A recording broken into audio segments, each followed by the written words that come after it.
Meus queridos, estamos aqui encerrando essa sequência de reflexões, 7 passos para uma vida plena. Tá?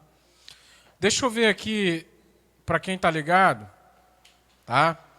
Esses 7 passos estão baseados em 7 afirmações de Jesus no Evangelho de João. Vocês perceberam ou não perceberam? Está baseado nos 7 eu sou de Jesus que nós encontramos no Evangelho de João. Por que que, olhando para os 7 eu sou de Jesus no Evangelho de João, nós encontramos 7 passos para uma vida plena? É na obra de Jesus Cristo que nós encontramos, tá, a base para viver. É naquilo que Cristo fez que nós encontramos a base para viver, a base para sustentar a nossa vida. É muito fácil, nós vimos muitas pessoas assim, até sinceras, declarando palavras do tipo: Jesus, eu te amo, Jesus, eu te adoro, Jesus, o Senhor é o Senhor, Jesus isso, Jesus aquilo e tal. Mas para a maioria das pessoas, Jesus está mais para um ícone pop, tá?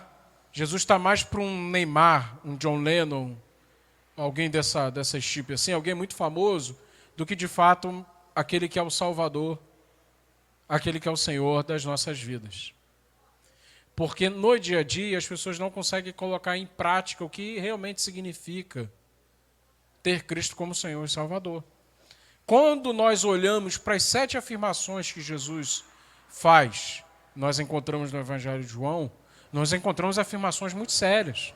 A do domingo passado, por exemplo: eu sou o caminho, a verdade e a vida. Ninguém vem ao Pai a não ser por mim. Jesus está dizendo ali: eu sou o absoluto. Não tem essa de todos os caminhos levam a Deus, todas as religiões levam a Deus. Não existe isso. Jesus está sendo bem claro. Por isso, aqueles, por exemplo, que são simpáticos de Jesus, mas acham que todas as religiões, de alguma forma, são benéficas, estão em contradição. Não tem como você olhar para Jesus, não tem como você olhar para Ele e dizer assim: todos os caminhos levam a Deus. Ele é o caminho, Ele é a verdade, Ele é a vida, Ele é o absoluto. Por isso, a reflexão do domingo passado, né? Revisa, para a gente revisar, reveja o que tem sido absoluto na sua vida. E no domingo passado eu pude falar um pouco de que existe uma grande tentação para a nossa geração a fazer de nós mesmos absoluto. A gente tentar medir a vida utilizando nós mesmos como medida. Tá? Para a gente medir a vida, para a gente olhar para a vida, entender e transitar, nós precisamos olhar para Jesus, que é o caminho, a verdade e a vida. Hoje é o último passo, então, tá? Baseado nessa passagem aí de João 15, versículo 5, que a gente vai fazer a leitura, e esse último passo tem por título: não se veja como um propósito em si mesmo. Não se veja como um propósito em si mesmo. Hoje, a gente vive assim numa era de autoafirmação das personalidades e das múltiplas verdades. E cada um tem uma verdade, né? De certa forma, isso não está totalmente errado. Tá? O problema todo é que isso gera um extremo. Porque se todo mundo tem uma verdade, quando houver dissonância ou discordância, quem é que está com a razão? É uma impossibilidade lógica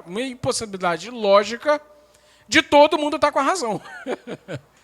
E chegar e discutir a respeito de um assunto que precisa ter um desfecho, se todo mundo opinar de forma diferente, qual que é a consequência disso? Se não houver concordância, porque todo mundo tem uma verdade para si, certo? Como é que chega na hora de decidir um assunto se cada um está puxando a corda para um lado? Então a gente precisa decidir o que de fato a gente quer ser na vida. Que é ser alguém que tem um coração quebrantado para reconhecer que às vezes pode não estar com a razão. E aí tem que ceder, porque o outro pode estar com a razão e não você. Tá? Ou de repente ser um pouco mais paciente, porque você até pode estar com a razão. Mas não é na gritaria que a gente vence, né? Ninguém vence no grito.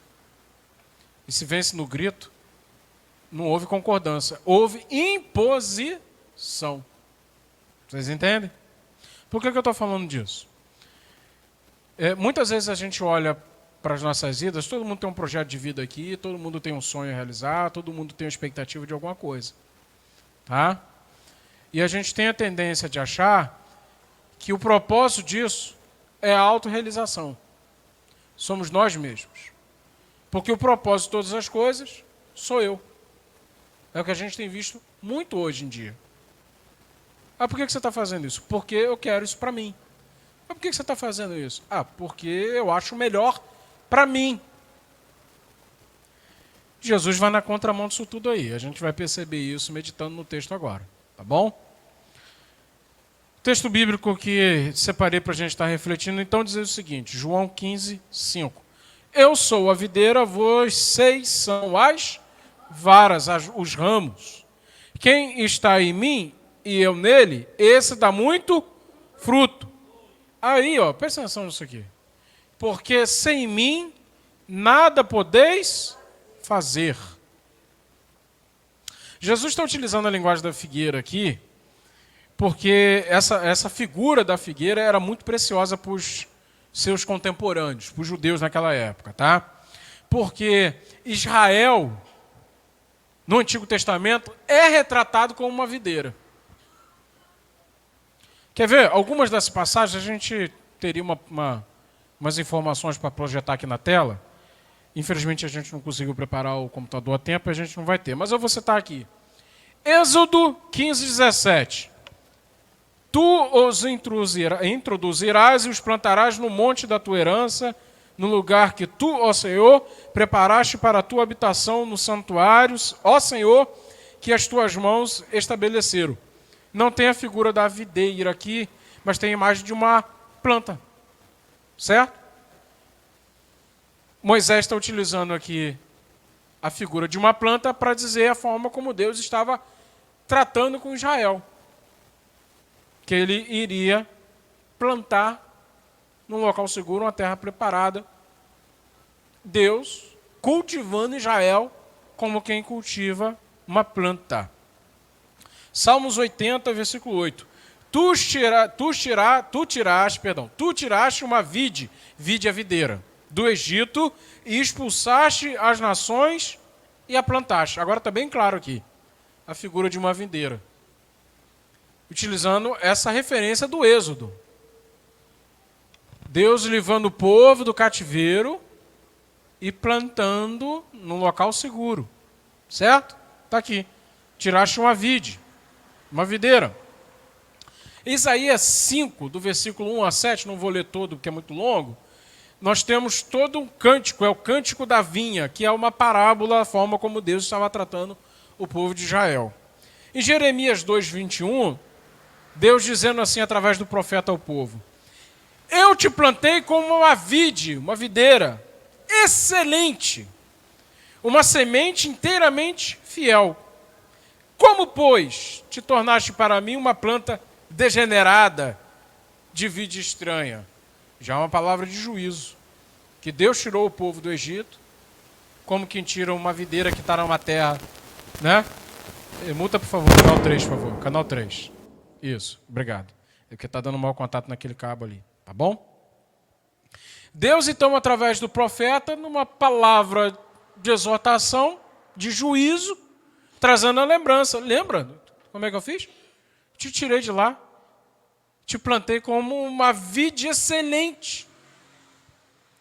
Como é que você então tomou esse caminho? Porque o povo se desviou do caminho do Senhor. Não estava cumprindo com o propósito. Em Jeremias ainda, capítulo 12, versículo 10, muitos pastores destruíram a minha vinha, pisaram o meu campo, tornaram o meu campo desejável num deserto desolado. Aí preste bastante atenção numa coisa, a coisa estava tão complicada, Deus já apresenta o diagnóstico do que estava acontecendo. Tá? muitos daqueles que se diziam pastores destruíram a vinha do Senhor. Ou seja, corromperam o povo. E não somente isso. Profanaram a terra que Deus consagrou e santificou para o povo. Tanto é que diz assim, ó, pisaram o meu campo, tornaram o meu campo desejável num deserto desolado. Eu estava conversando com o João Pedro há um tempo atrás, ali onde é a residência da minha mãe, era uma espécie de chácara. Tá? E tinha muita coisa plantada, Ávila. Tinha de tudo quanto é árvore frutífera que você imaginar, tinha lá. Diabil, acerola, carambola, abacate, laranja, limão, tangerina, até tomate tinha. Jabuticaba, pinha, tinha de tudo, era uma chácara. E aí o que acontece? Com o passar do tempo, algumas árvores foram ficando velhas e morreram, outras meu pai e minha mãe acharam por bem cortar. Uma terra que era fértil, com o passar do tempo se tornou uma terra dura, seca, que só nasce mato bravo, erva daninha e olha lá. Por quê? As plantas que ali foram plantadas e que frutificaram, hoje já não existem mais. Elas contribuíam para que aquele local fosse um local fértil. Hoje é um chão duro e vai dar trabalho, sabe, para plantar mais alguma coisa naquele chão ali. Vai dar trabalho. Uma vez que toda a vinha do Senhor foi destruída por esses supostos pastores, o que aconteceu com a terra? Virou um deserto. Era um campo desejável, campo fértil, virou um deserto. A última referência aqui, Ezequiel 17. Tem mais uma palavra de juízo sobre a videira que não estava cumprindo com o seu propósito. Uma pena a gente não tem imagem aqui. Vocês já viram uma videira? Já viram uma videira? A videira produz o quê? Uva. Já viram uma videira saudável produzindo um cacho de uva desse tamanho? Que coisa linda. Tinha uma videira em casa? Que coisa maravilhosa. Né? O objetivo da videira é produzir uva. Uma videira que não produz uva não cumpre com o seu propósito. Uma videira que pensa em si mesmo e não pensa em produzir fruto é uma videira sem propósito. Uma videira que pensa ser em si mesmo o propósito, não, meu propósito é existir. Eu existo, vou satisfazer as minhas necessidades e está de boa. Sigo eu o meu caminho. Né?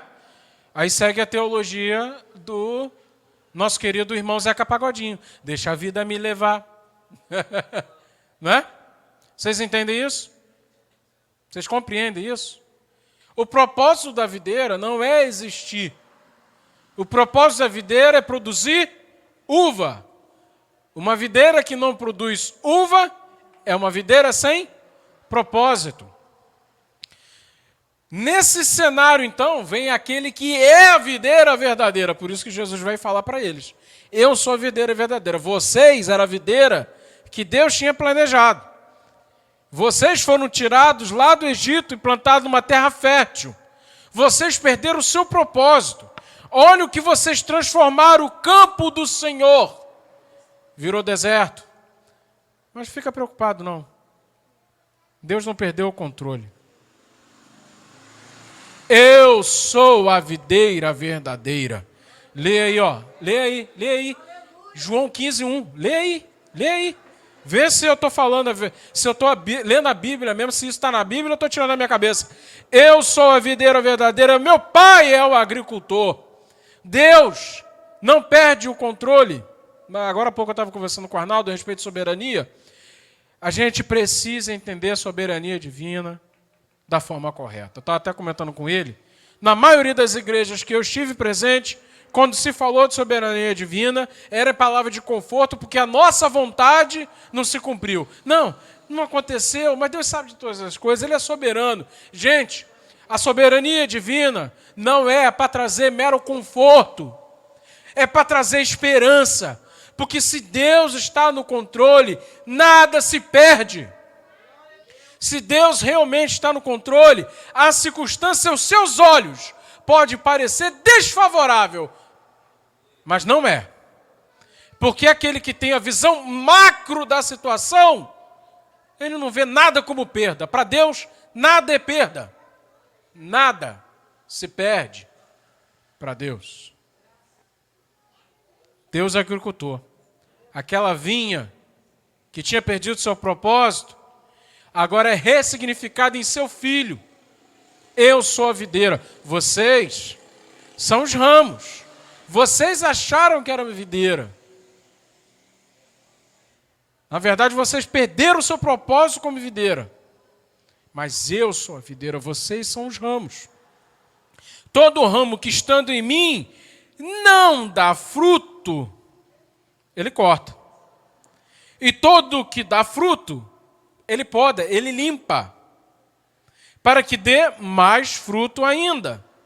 Aí preste bastante atenção nisso aqui. Vocês já estão limpos. Jesus está falando para os seus discípulos.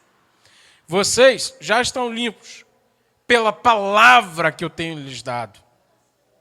Permaneçam em mim e eu permanecerei em vocês. Nenhum ramo pode dar fruto por si mesmo. Eu vou ler isso aqui.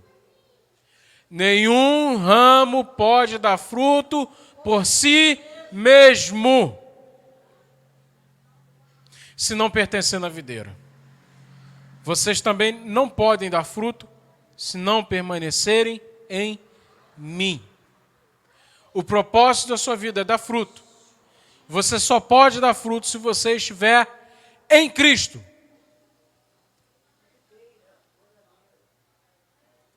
E seria uma loucura que uma videira saudável, como nós cremos que Cristo é, tivesse apenas uns ramos dando fruto e outros não. Quem já cuidou de plantinha aqui sabe. Às vezes a árvore está com ramo, você está percebendo que está tirando a força, não é isso que o pessoal dizia? E não é isso mesmo, Alecildo? Às vezes você vê que tem um galinho um pouco mais amarelado, está um pouco mais seco, aí a gente diz assim, está tirando a força da árvore, da planta. Aí o que faz? A irmã Lecilda vai lá e faz, corta, com todo carinho, até conversando com a planta, né, irmã Lecilda? Você me desculpa, mas eu tenho que cortar. Corta. E aí quando corta é impressionante, porque passa pouco tempo e a planta já se desenvolve com mais força, aí começa a dar novos ramos. E aquele ramo já estabelecido começa a dar fruto. E aquele ramo que na estação passada já tinha dado fruto, dá mais fruto ainda. Sabe por que nós temos muita dificuldade de vislumbrar essa realidade de frutificar? A gente olha assim, o que é que eu dei de fruto para o Senhor até o presente momento? E bate aquela bad, aquela tristeza, porque não tem fruto. Não tem um fruto. Por quê? Talvez o propósito não esteja claro. Pode ser que você esteja gastando energia demais em coisas que não era para você gastar energia. Você está consumindo muito tempo da sua vida com coisas que estão impossibilitando que você dê fruto. E você perdeu o propósito da sua vida. O propósito do ventre é gerar vida. Um ventre que não gera vida é um ventre sem propósito. Por isso que na antiguidade, a coisa mais terrível que podia acontecer com uma mulher era não poder gerar vida, filhos. Quantas histórias na Bíblia nós não conhecemos, né? Ana, A mãe do sacerdote Samuel? Enquanto a outra esposa de Elcana, que era o seu marido, dava filhos à vontade, ela não tinha nenhum! Nenhum! E ela chega à casa de Deus. E ali, quebrantada, clama por filhos. Tem até uma canção da Fernanda Brum, né? Dai-me filhos, se não morro. Quantos filhos você já gerou? Na fé, tá? Quantos filhos na fé você já gerou? Quantos frutos você já concebeu? Será que o fato de ter determinado para você que a sua vida é um propósito em si, o simples fato de existir, não está tirando a força de você, que é um ramo que está sem força? Porque Jesus é claro, ele é enfático, né? Uma hora chega a hora da poda. Uma hora chega a hora do corte. Uma hora chega a hora em que ele, por amor aos outros ramos, corta. Você quer ter a vida plena? Esquece de você mesmo. Esquece as suas convicções, suas ideias pré-concebidas, até a respeito de Deus. Tem um termo na Bíblia chamado sofisma, o famoso achismo. Eu acho que é assim, eu acho que é assado. Que Deus nos ajude a retomar a nossa caminhada, estando na videira, para que possamos dar frutos. Amém?